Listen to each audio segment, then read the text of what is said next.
नमस्कार दोस्तों कैसे हैं आप सब। आई होप कि आप लोग अच्छे होंगे। दोस्तों आज हम बात करने वाले हैं मध्य प्रदेश में बाबा बागेश्वर के द्वारा जो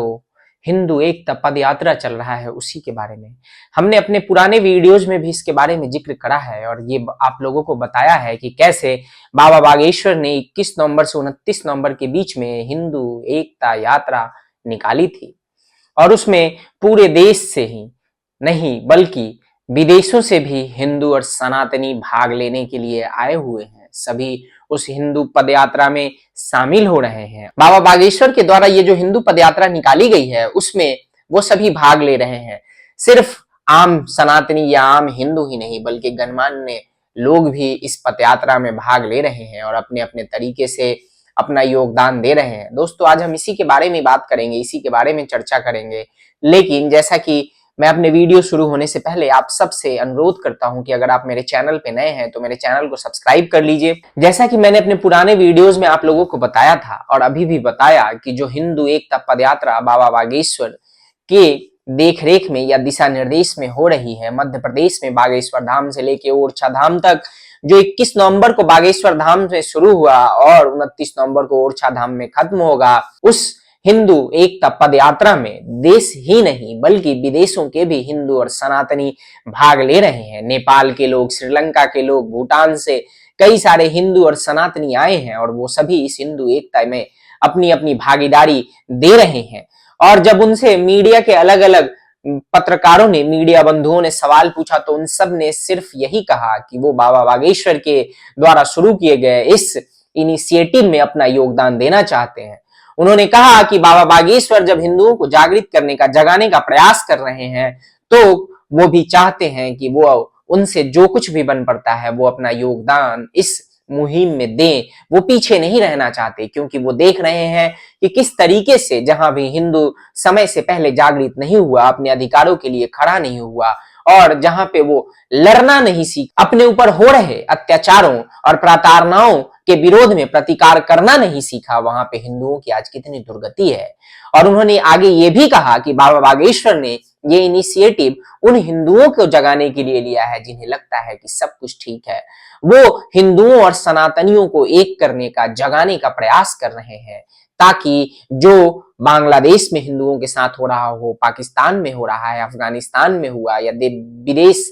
या दूसरे देशों के अन्य अन्य भूभागों में हिंदुओं के साथ हो रहा है, जहां भी हिंदू कमजोर पड़ा, जहां भी हिंदू एक नहीं है, वहां पे उनके साथ जो प्रताड़नाएं हो रही हैं, वो नहीं चाहते कि हिंदुस्तान में भी वो दिन आए। उनके जो इरादे हैं, उनकी जो नीयत है वो सिर्फ और सिर्फ हिंदुओं के संरक्षण की है, सांस्कृतिक की है और साथ ही साथ वैदिक पद्धति सनातन के संरक्षण की है। और हर हिंदू का ये कर्तव्य बनता है कि उनके द्वारा शुरू किए गए इस इनिशिएटिव में वो भाग ले, बढ़ चढ़ के भाग ले। अगर भाग नहीं ले सकता तो इसका प्रचार प्रसार करे, अगर प्रचार प्रसार नहीं कर सकता तो लोगों को इसके बारे में बताए कि आखिर उनकी जो मुहिम है वो कितनी सशक्त है और किस तरीके से हिंदुओं के लिए है। दोस्तों अब मैं आपको ये बताता हूं कि आगे जब ये पदयात्रा चल रही है अभी भी, और आज पदयात्रा का तीसरा चौथा दिन है, तो इसमें कितने सारे ऐसे गणमान्य लोग हैं, चाहे वो राजनेता हो, चाहे वो विशिष्ट अतिथिगण हो, उन सब ने भाग लिया है और उन सब ने लोगों से ये अपील की है कि वो सभी बाबा बागेश्वर के द्वारा शुरू किए गए इस हिंदू पदयात्रा में भाग लें। एक तरफ जहां सनातनी और हिंदू जिनकी आस्था बाबा बागेश्वर में है, जिनकी आस्था बालाजी में है, वो सभी देश और विदेश के हिंदुओं से, सनातनियों से ये अपील कर रहे हैं कि वो इस यात्रा में भाग लें और अपनी भूमिका निभाएं। वहीं दूसरी तरफ कुछ धर्म विरोधी ताकतें भी हैं जो इस यात्रा का विरोध कर रही हैं। वो खुले तौर से कह रही हैं कि बाबा बागेश्वर के द्वारा शुरू किया गया ये यात्रा विभाजनकारी है, ये यात्रा सांप्रदायिक हिंसा को बढ़ावा देगा, ये यात्रा दंगे को भड़का सकता है। दरअसल वो ये कह रही हैं कि अगर बाबा बागेश्वर इसी तरीके से यात्रा को आगे बढ़ाते हैं और हिंदुओं को एक करने का प्रयास करते हैं जो वो कर रहे हैं, तो उनके द्वारा यानी कि सनातनी और हिंदुओं के द्वारा तो दंगा या इस किसी भी तरीके का सांप्रदायिक हिंसा नहीं भड़काया जाएगा, बल्कि उन धर्म विरोधियों के द्वारा भड़काया जाएगा। उन धर्म विरोधियों को द्वारा किसी भी तरीके के हिंसा को किया जा सकता है इस यात्रा को रोकने के प्रयास में, या फिर एकता की जो सूत्र हिंदुओं के अंदर जागृत हो रही है उसको रोकने के प्रयास में। दरअसल वो चेतावनी दे रहे हैं कि जो भी साधु संत बाबा बागेश्वर के इस नियम पे चल के और हिंदू एकता की मिसाल को या हिंदुओं में एकता लाने का प्रयास करेंगे, उनके विरोध में वो किसी भी तरीके का हिंसा कर सकते हैं, प्रायोजित हिंसा कर सकते हैं। और दरअसल दोस्तों मैं ये क्यों कह रहा हूं ये मैं आपको आगे बताऊंगा,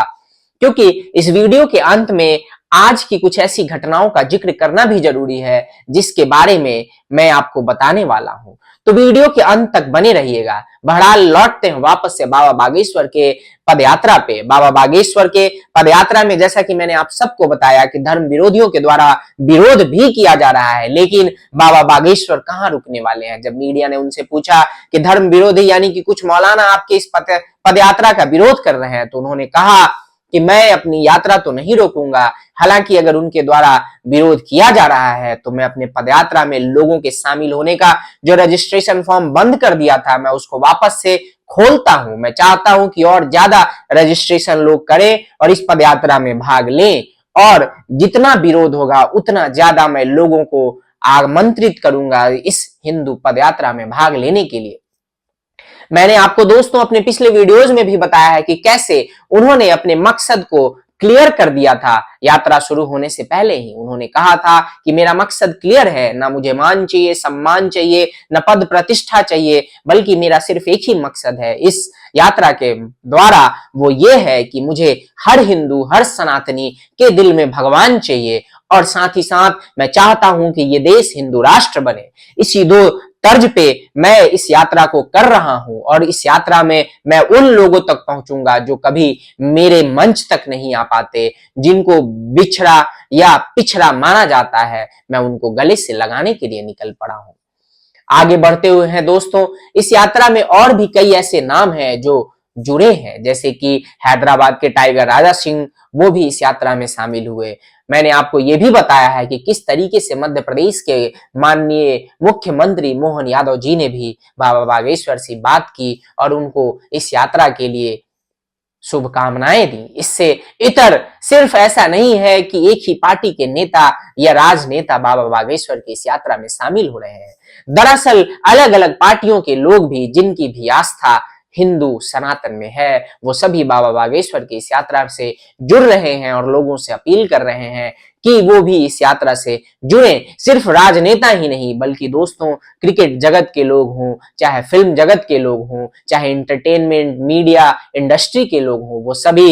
हिंदुओं से, सनातनियों से या लोगों से ये अपील कर रहे हैं कि वो बाबा बागेश्वर की इस यात्रा में जुड़ें और इसको सफल बनाएं। और लोगों का ऐसा हुजूम उमड़ पड़ा है दोस्तों कि कई किलोमीटर तक लोग बस पैदल चलते हुए दिखाई दे रहे हैं। जो वीडियोज सामने आ रही हैं सोशल मीडिया और मीडिया के माध्यम से, उसको देख के कई सारे विरोधियों की नींदें उड़ी हुई हैं, कई सारे लोगों की नींदें उड़ी हुई हैं।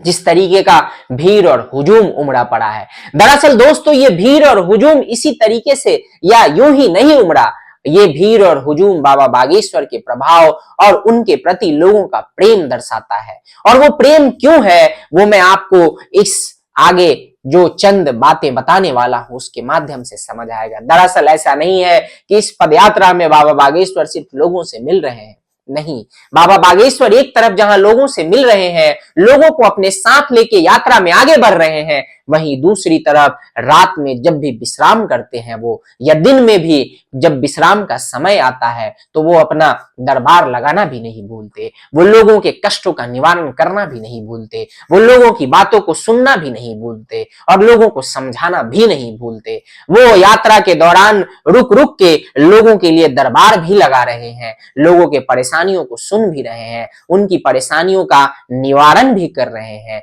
और लोगों से मिल भी रहे हैं। दरअसल यही कुछ काम है जो बाबा बागेश्वर को बागी धर्मगुरु या संतों से अलग बनाता है, और उसी के कारण लोगों का उनके प्रति ये दीवानगी है, ये प्रेम है, ये सौहार्द है, ये सम्मान है।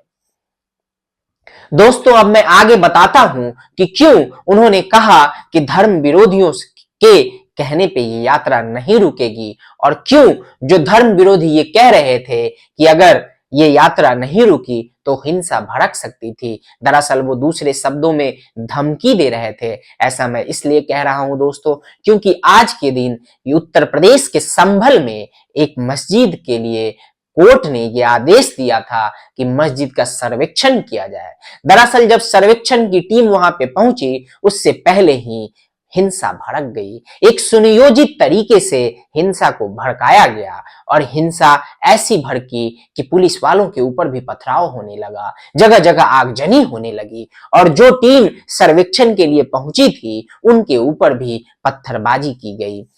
इसके लिए बृहद रिपोर्ट मैं आपको एक दूसरे वीडियो में बताऊंगा या दिखाऊंगा। इसकी चर्चा इसलिए की क्योंकि मैं ये बताना चाहता था कि बाबा बागेश्वर को जिन धर्म विरोधियों ने ये चेतावनी दी है, दरअसल वो उनको धमकी दे रहे हैं कि अगर बाबा बागेश्वर या दूसरे धर्मगुरु इसी तरीके से हिंदुओं को जोड़ने का प्रयास करेंगे या हिंदू एकता की बात करेंगे, सनातन और हिंदुत्व की बात करेंगे, तो वो हिंसा भड़का सकते हैं। और हमने देखा है कि किस तरीके से आए दिन इस तरीके की सुनियोजित हिंसा धर्म विरोधियों के द्वारा भड़काई जाती है, जिसमें पत्थर चलते हैं, सिर्फ हिंदुओं के ऊपर ही नहीं बल्कि पुलिस प्रशासन के ऊपर भी दोस्तों।